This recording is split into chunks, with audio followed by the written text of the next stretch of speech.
కీడు చేయకూడదు ప్రియబిడ్డ. ఉపకారం చేసిన వాళ్ళకి ప్రత్యుపకారం చేయాలి. దావీదు ఉపకారం చేశాడు. దావీదు సైన్యం కాపలా కాశారు.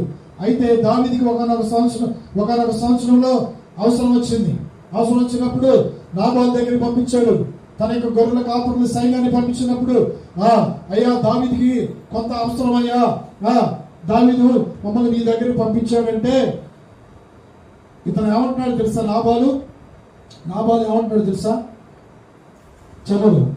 నాబాలు ఆ భాగ్యవంతులతో నీకును నీ ఇంటికి కలిగినంత క్షేమమునిగా కానీ పలికి ఈ వర్తమానం తేవలను అక్కడ సైనికులు పంపించాడు.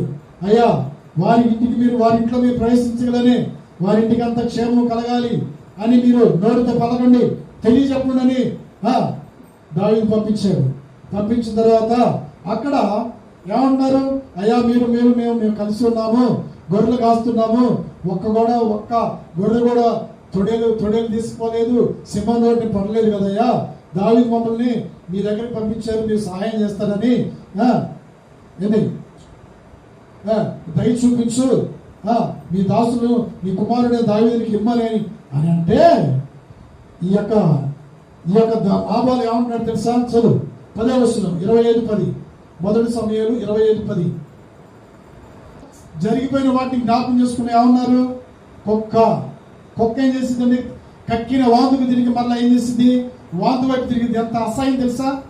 అలాగనే మనము జరిగిపోయిన వాటిని జ్ఞాపకం చేసుకోకూడదు. గతం వాటిని జ్ఞాపకం చేసుకుంటే వాటిని దేవుడు ఏమని పిలిచేసి తెలుసా?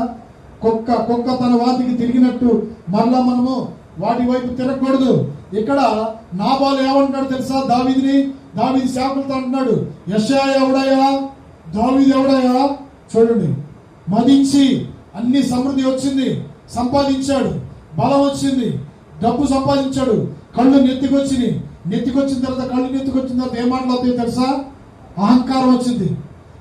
వచ్చిన తర్వాత ఏం చేసి తెలుసా? ఇతరులను లెక్క చేయరు. అలా ఉండకూడదు. అలా ఉండొద్దని చెప్పాడు దేవుడు. నువ్వు ఎలా ఉండాలో తెలుసా? తగ్గించుకుంటే ఇంకా నువ్వు హెచ్చించబడతావు. ఈ నాబాలు ఏమన్నాడు తెలుసా? దావీదు ఎవడంట చూడు. దావీదు కాపురంతో సహవాసం చేస్తూ నీవు 15 సంవత్సరాలు దేవునితో ఇక్కడ దేవుని బిడ్డలు మాటలు వింటూ దేవునితో సహవాసం చేసుకుంటే, దేవుని గొర్రెల కాస్తుంటే, నీ కొరకు ప్రార్థిస్తుంటే, నీకు మేలు చేస్తుంటే నీవు ఏమంటావు? నాబాలు ఏమంటాడు తెలుసా? దావీదుని ఒక రాజు తలుచుకుంటే దెబ్బల కొదువా? రాజు తలుచుకుంటే దెబ్బల కొదువు లేదు. వచ్చినప్పుడే తీసుకొని పోయి వాడిని శిక్షించవచ్చు అంటాడు.